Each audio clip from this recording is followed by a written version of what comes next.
जय Hind. Neeraj sir classes में आपका स्वागत है। आज हम बात करेंगे सल्तनत काल से संबंधित महत्वपूर्ण प्रश्नों के तीसरे सीरीज में। क्वेश्चन नंबर 1, सल्तनत काल का एकमात्र शिया वंश था। सल्तनत काल के अंतर्गत एकमात्र शिया वंश सैयद वंश था। Option number B. वहीं अगर आपसे पूछा जाए सल्तनत काल का एकमात्र अफगान वंश तो लोदी वंश होगा। वहीं सल्तनत काल का अंतिम तुर्क वंश तुगलक वंश था। नेक्स्ट क्वेश्चन, सल्तनत काल के किस शासक ने रैयत ए आला की उपाधि धारण की। सल्तनत काल के अंतर्गत सैयद वंश के संस्थापक खिरिज खां ने रैयत ए आला की उपाधि धारण की तथा तैमूर के भतीजे शाहरुख के प्रतिनिधि के रूप में शासन करना प्रारंभ किया।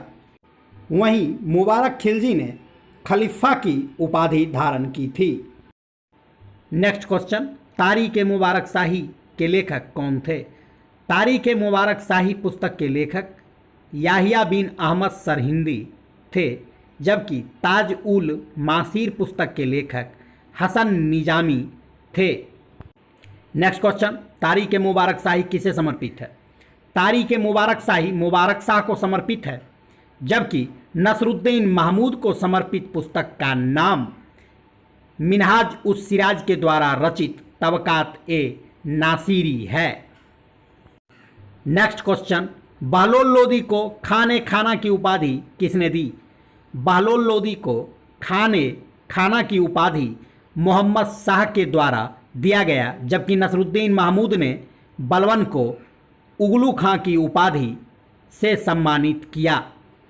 नेक्स्ट क्वेश्चन, सैयद वंश का अंतिम शासक कौन था। सैयद वंश का अंतिम शासक अलाउद्दीन आलम शाह था।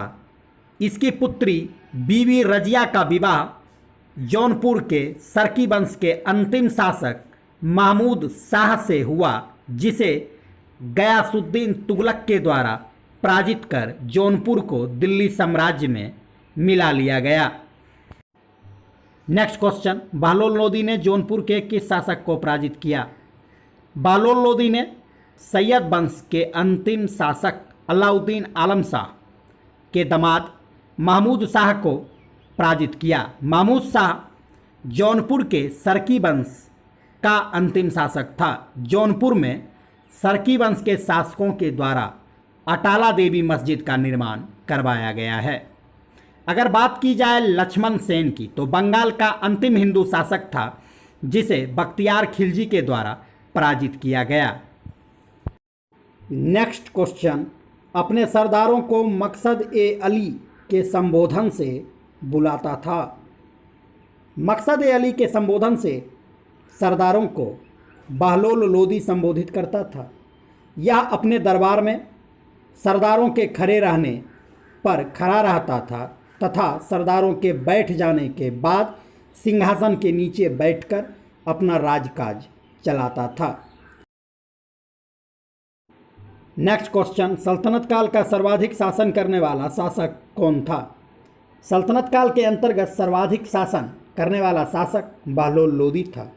इसने 1451 से 1489 के मध्य कुल 38 साल शासन किया था। जबकि बात करें सर्वाधिक शासन करने वाले वंश के बारे में, तो उसका आंसर होगा तुगलक वंश। तुगलक वंश ने 1320 से 1398 तक प्रत्यक्ष शासन तथा 1398 से 1414 तक अप्रत्यक्ष रूप से शासन किया, अर्थात सर्वाधिक शासन करने वाला वंश तुगलक वंश था।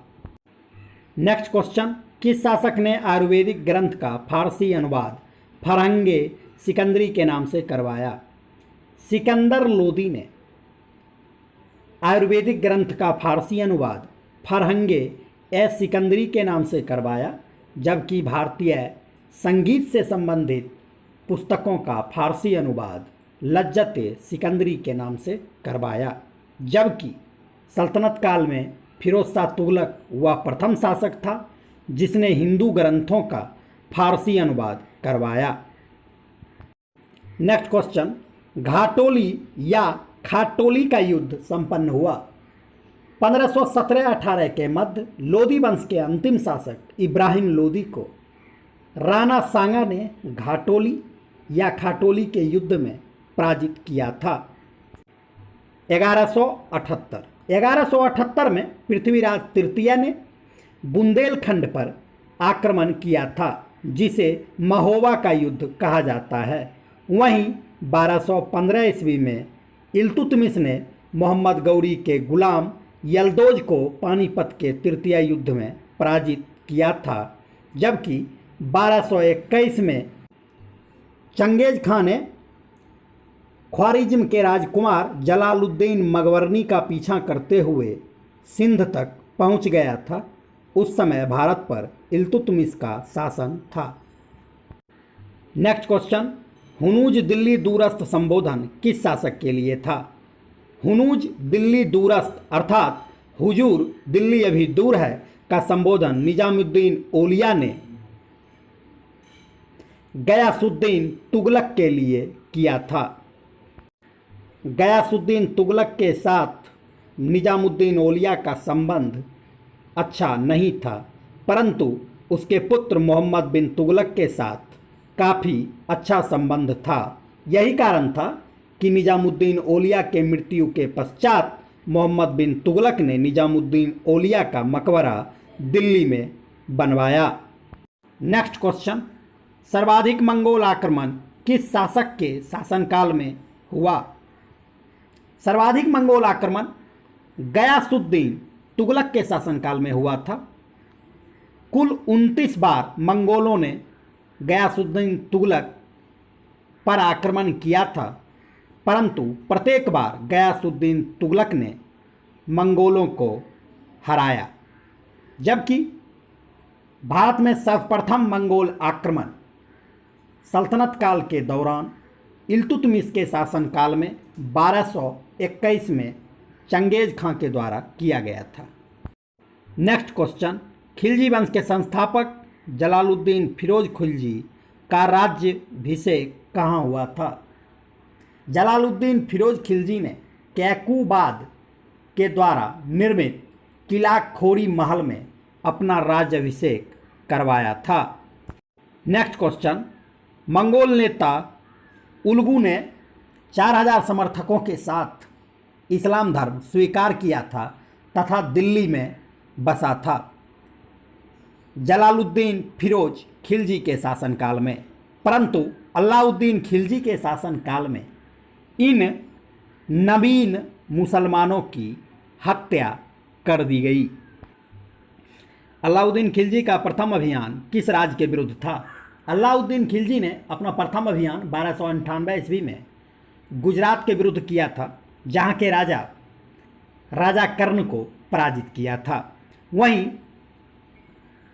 1301 ईस्वी में रणथंभौर पर आक्रमण किया तथा राणा हमीरदेव जो चौहान वंश से संबंधित थे उन्हें पराजित किया। जबकि 1303 ईस्वी में राणा रतन सिंह को पराजित कर अलाउद्दीन खिलजी ने चित्तौड़ पर विजय प्राप्त की तथा चित्तौड़ का नाम खिरीजाबाद रखा। नेक्स्ट क्वेश्चन, कौन सा सही मिलान है? दीवान ए रिसालत अर्थात विदेश विभाग, दीवान ए रियासत अर्थात बाजार नियंत्रक, साहना ए मंडी बाजार अधीक्षक, जबकि बरीद ए मंडी को बाजार निरीक्षक कहा जाता है। ऑप्शन 1, 2, 3, 4 सभी सही हैं, अर्थात इसका आंसर ऑप्शन डी इनमें से सभी होगा। नेक्स्ट, सल्तनत काल का पहला शासक जिसने भूमि की वास्तविक आय पर राजस्व निर्धारित किया। Option B, Alauddin Khilji. अलाउद्दीन खिलजी ने भूमि के वास्तविक आय पर राजस्व का निर्धारण किया था, जबकि सिकंदर लोदी ने भूमि के माप के लिए गज ए सिकंदरी का निर्माण किया था जो 30 इंच का होता था। नेक्स्ट क्वेश्चन, सर्वप्रथम किस शासक ने मकान कर एवं चराई कर लगाया? मकान कर एवं चराई कर लगाने वाला पहला शासक अलाउद्दीन खिलजी था, जबकि सिंचाई के लिए हक ए सर्ब या उस्र नामक कर का निर्धारण फिरोज शाह तुगलक के द्वारा किया गया था। वहीं सिकंदर लोदी ने भूमि माप के लिए गज ए सिकंदरी का निर्माण करवाया, जो 30 इंच का पैमाना होता था।